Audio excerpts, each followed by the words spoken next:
Hello बच्चों, let's see this question and the question says body acoelomate and triploblastic in option A Coelenterata, option B Ctenophora, option C Annelida and option D Porifera। हमारा question यहाँ पर ये पूछ रहा है कि किन ऑर्गेनिज्म में बॉडी एसिलोमेट होता है और ट्रिप्लोब्लास्टिक होता है। ऑप्शंस दिए गए हैं, पहला है सीलेंट्रेटा, दूसरा है टीनोफोरा, तीसरा है एनालिडा और चौथा है पोरिफेरा।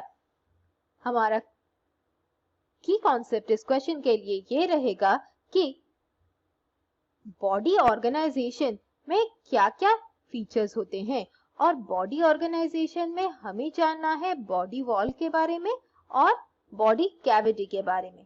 बॉडी वॉल के बारे में हमें ये जानना है कि बॉडी वॉल के हिसाब से ऑर्गेनिजम्स दो तरह के होते हैं। एक है डिप्लोब्लास्टिक यानी कि दो लेयर होता है जो कि है एक्टोडर्म और एंडोडर्म, इनमें मेसोडर्म एब्सेंट रहता है। और एक ग्रुप ऑफ एनिमल्स होता है जिनको कहते हैं ट्रिप्लोब्लास्टिक, इनमें तीन एम्ब्रियोनिक जर्म लेयर होता है, एक्टोडर्म, एंडोडर्म और मेसोडर्म। डिप्लोब्लास्टिक एनिमल्स होते हैं फाइलम में जो कि है पोरिफेरा, दूसरा है सीलेंट्रेटा और तीसरा होता है टीनोफोरा। इन तीन फाइलम में जो एनिमल्स होते हैं वो डिप्लोब्लास्टिक होते हैं।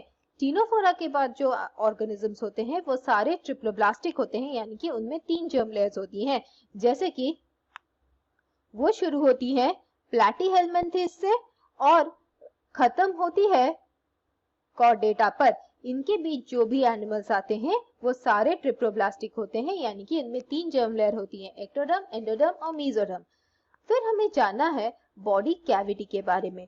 बॉडी कैविटी यानी कि जो ट्रू बॉडी कैविटी होता है वो प्रेजेंट रहता है बॉडी वॉल और एलिमेंट्री कैनाल यानी कि गट वॉल के बीच। यही हमारा ट्रू बॉडी कैविटी कहलाता है और बॉडी कैविटी यानी कि सीलोम कहलाता है। सीलोम के प्रेजेंस या फिर एब्सेंस पर एनिमल्स तीन तरह के हो सकते हैं। एक होता है एसिलोमेट्स। एसिलोमेट यानी कि इनमें सीलोमिक कैविटी नहीं होता और एसिलोमेट्स होती हैं पोरिफेरा, सीलेंट्रेटा, टीनोफोरा, जो कि हमारे सारे डिप्लोब्लास्टिक ऑर्गेनिज्म होते हैं। डिप्लोब्लास्टिक यानी कि इनमें सिर्फ दो जर्म लेयर होती है और ट्रू सीलोम के लिए बॉडी कैविटी का लाइन होना चाहिए मेसोडर्म में। अगर मेसोडर्म नहीं रहेगा तो बॉडी कैविटी नहीं हो सकता। और ये जो डिप्लोब्लास्टिक ऑर्गेनिजम्स होते हैं ये सारे एसिलोमेट होते हैं। डिप्लोब्लास्ट में आते हैं पोरिफेरा, सीलेंट्रेटा, टीनोफोरा। उसके बाद एक ट्रिप्लोब्लास्टिक एनिमल होता है जो कि एसिलोमेट होता है। वो बिलोंग करता है फाइलम प्लैटीहेल्मिन्थेस को और प्लैटीहेल्मिन्थेस के एनिमल्स को होते हैं एसिलोमेट और ट्रिप्लोब्लास्टिक। दूसरा डिवीजन जो कि सीलोम के बेसिस पर होता है वो होता है स्यूडोसीलोमेट्स। स्यूडोसीलोमेट्स यानी वो ऑर्गेनिजम्स जिनमें सीलोमिक कैविटी तो होती है लेकिन सीलोमिक कैविटी पाउचेस में होती है। इन पाउचेस में जो सीलोमिक कैविटी होती है वो लाइंड रहती है मेसोडर्म से और ऐसा कैविटी प्रेजेंट रहता है फाइलम नेमाटोडा में जिनमें राउंड वर्म्स होती हैं। और तीसरा डिवीजन जो कि सीलोम के बेसिस में होता है वो होता है सीलोमेट्स, यानी कि इनमें रहते हैं वो ऑर्गेनिजम्स जिनमें ट्रू सीलोम होता है और ये रेंज करते हैं एनालिडा से और चलता है ये कॉर्डेटा तक, जैसे कि Annelida, arthropoda, Mollusca, Hemichordata, Chordata. हमारे क्वेश्चन के हिसाब से बॉडी जहां पर एसिलोमेट होता है और ट्रिप्लोब्लास्टिक होता है, ऐसा सिर्फ एक ही फाइलम होता है, वो होता है प्लैटीहेल्मिन्थेस का। लेकिन हमारे ऑप्शन में जो दिया गया है सीलेंट्रेटा, टीनोफोरा, ये दोनों डिप्लोब्लास्टिक होते हैं, इसीलिए ये आंसर नहीं हो सकती हैं।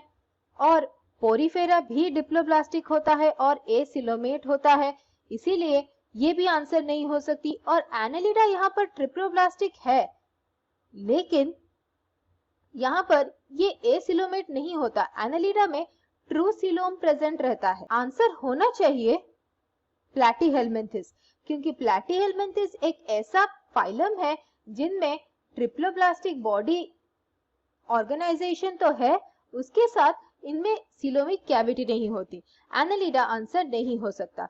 लेकिन ऑप्शन ए, बी और डी सिलेंट्रेटा, टिनोफोरा और पोरीफेरा तो तीनों डिप्लोब्लास्टिक हैं, इसीलिए हमारे क्वेश्चन के नियर बाय नहीं है।